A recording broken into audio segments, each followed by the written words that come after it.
भगवान श्री कृष्ण की माटी खाने की लीला।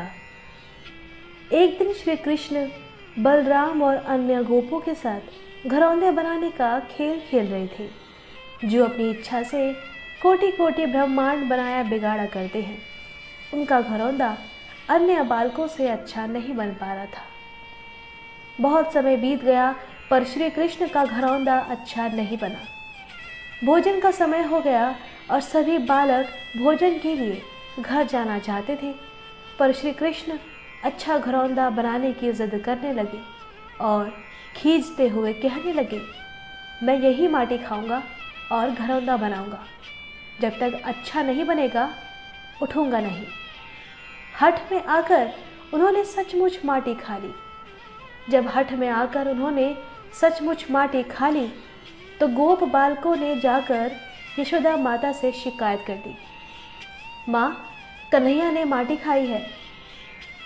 सुन यशोदा माई, तेरे लाला ने माटी खाई। अद्भुत खेल सखन संग खेलियो, इतनो सो माटी को डेलियो। तुरंत श्याम ने मुख से मेलियो, जाने गटक गटक गटकाई। सुन यशोदा माई, तेरे लाला ने माटी खाई। उन भोले भाले ग्वाल बालों को ये नहीं मालूम था कि पृथ्वी ने जब गाय का रूप धारण कर भगवान को पुकारा, तब भगवान पृथ्वी के घर आए हैं। पृथ्वी माटी मिट्टी के रूप में है, अतः जिसके घर आए हैं उसकी वस्तु तो खानी ही पड़ेगी। इसलिए यदि श्री कृष्ण ने माटी खा ली तो क्या हुआ? बालक माटी खाएगा तो रोगी हो जाएगा। ऐसा सोचकर यशोदा माता हाथ में छड़ी लेकर दौड़ी आई। उन्होंने कान्हा का हाथ पकड़कर डांटते हुए कहा, क्यों रे नटखट, तू अब बहुत ढीठ हो गया है। तू अकेले में छिपकर माटी खाने लगा है। तेरे सब सखा क्या कह रहे हैं? तेरे बड़े भैया बलदाव भी तो सखाओं की ओर से गवाही दे रहे हैं। मोहन ते माटी क्यों खाई? ठाड़े ग्वाल कहते सब बालक जे तेरे समुदाय। मुकरी गए में सुनी न देखी, झूठे ही आनी बनाई। ते प्रतीति पसारी बदन तब वसुधा दरसाई। मगन भई जसुमती मुख चितवन ऐसी बात उपजाई। सूरदास उरलाई लाल को नौन उतारत राई। हमारे वेद पुराण श्रुतियाँ उपनिषद किसी में भी श्री कृष्ण के लिए इस तरह ढीठ चटोरा आदि शब्द नहीं बोले गए हैं। ये अधिकार केवल एक माँ को है, जो पर ब्रह्म रूपी पुत्र के अनिष्ट की आशंका से उसे सांटी लेकर डांट सकती है और कह सकती है, अरे ओ चटोरे, तेरी जीभ तेरे वश में नहीं है, हाथ तेरे वश में नहीं है, पाँव तेरे वश में नहीं है। माया के भय से श्री कृष्ण के अधर सूख गए थे। श्री कृष्ण के नेत्र भी डर के मारे नाच रहे थे। श्री कृष्ण के नेत्र सोच रहे हैं कि सत्य का पक्ष लें या स्वामी का पक्ष लें। इसलिए वे व्याकुल हो रहे हैं और उनसे बड़ी बड़ी अश्रुबूंदें कपोलों पर ढुलकती हुई काजल की रेखा बना रही थी। श्री कृष्ण ने कहा, मैया, मैंने माटी कहाँ खाई है? यशोदा मैया ने कहा, अकेले में खाई है। श्री कृष्ण ने कहा, अकेले में खाई है तो किसने देखा? यशोदा मैया ने कहा, ग्वालों ने देखा। इस पर श्री कृष्ण तर्क देते हैं कि यदि ग्वालों ने देखा तो मैं अकेला नहीं था, और अकेले में था तो ग्वाले साथ नहीं थे। ये सब मुझसे द्वेष करके झूठ बोल रहे हैं। मैया ने कहा, अच्छा, तेरे ये सब साथी झूठे तो झूठे सही, पर तुम्हारा बड़ा भाई बलराम भी तो यही बोल रहा है।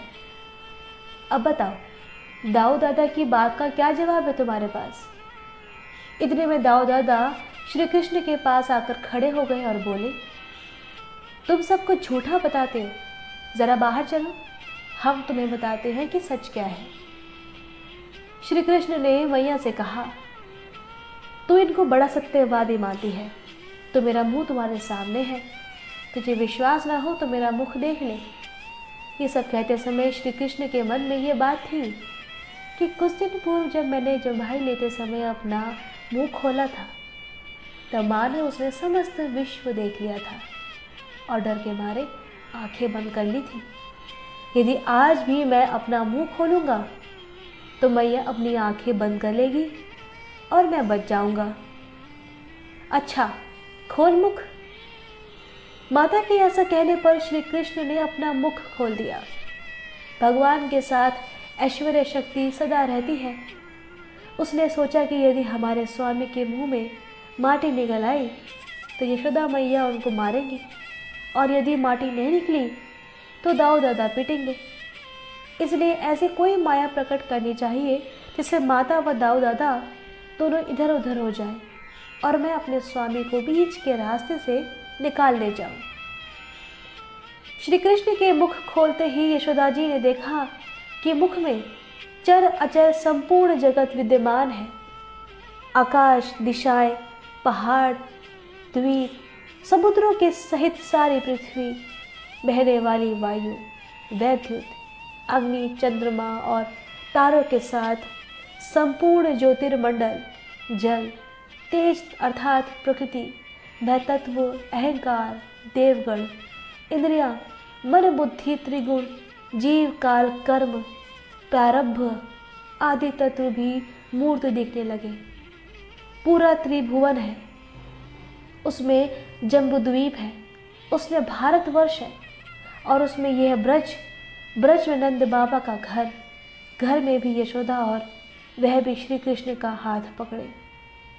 बड़ा विस्मय हुआ माता को। उन्हें संदेह हुआ, यह है क्या? यह कोई स्वप्न है या भगवान की माया? कहीं मेरी बुद्धि में ही तो कोई भ्रम नहीं हो गया? संभव है मेरे इस बालक में ही कोई जन्मजात योग सिद्धि हो। फिर उन्हें श्री कृष्ण के स्वरूप का ज्ञान हो गया कि ये तो सर्वशक्तिमान सर्वव्यापक नारायण है, और वे उन्हें प्रणाम करने लगी। अब श्री कृष्ण ने देखा कि मैया ने तो मेरा असली तत्व ही पहचान लिया है। श्री कृष्ण ने सोचा, यदि मैया को यह ज्ञान बना रहता है तो हो चुकी बाल लीला, फिर तो वह मेरी नारायण के रूप में पूजा करेगी, न तो अपनी गोद में बिठाएगी, न दूध पिलाएगी और न मारेगी। किस उद्देश्य के लिए मैं बालक बना, वह तो पूरा होगा ही नहीं। श्री कृष्ण ने अपनी पुत्र स्नेहमयी वैष्णवी माया को उनके हृदय में संचार कर दिया। यशोदा माता तुरंत उस घटना को भूल गई। वात्सल्य से पूर्ण मैया ने लाला को गोद में उठा लिया और स्नेहपूर्वक उनका सिर सूंघने लगी। माता का गुस्सा शांत हो गया। उपनिषद, सांख्य, योग, पांच रात्र आदि दूर दूर से ही हाथ जोड़कर जिनकी महिमा का गान करते हैं, उन श्री कृष्ण को यशोदा माता अपने अनंत स्नेह से बेटा बनाकर गोदी में लिटाकर अपने हृदय का प्रेम रस यानी दूध पिला रही है और कृष्ण प्रेम में तन्मय हो गई है। भगवान श्री कृष्ण की सभी लीलाएं बड़ी अटपटी है। उनसे अनेक बार ब्रह्मादिक देवता भी भ्रम में पड़ जाते हैं। इन लीलाओं में ऐसी शक्ति है कि सांसारिक विषयों में फंसा मन अनायास ही संसार को भूल जाता है और श्री कृष्ण से प्रेम करने लगता है। श्री कृष्ण और माँ यशोदा में होड़ सी लगी रहती है। जितना यशोदा माता का वात्सल्य उमड़ता, उससे 100 गुना बाल कृष्ण अपना और लीला माधुर्य बिखेर देते। इसी क्रम में यशोदा माता का वात्सल्य अनंत, असीम, अपार बन गया था। उसमें डूबी माँ के नेत्रों में रात दिन श्री कृष्ण ही बसे रहते। कब दिन निकला, कब रात हुई, यशोदा माता को ये भी किसी के बताने पर ही भान होता था। इसी भाव समाधि से जगाने के लिए ही मानो यशोदा नंदन ने मृदभक्षण यानी माटी खाने की लीला की थी।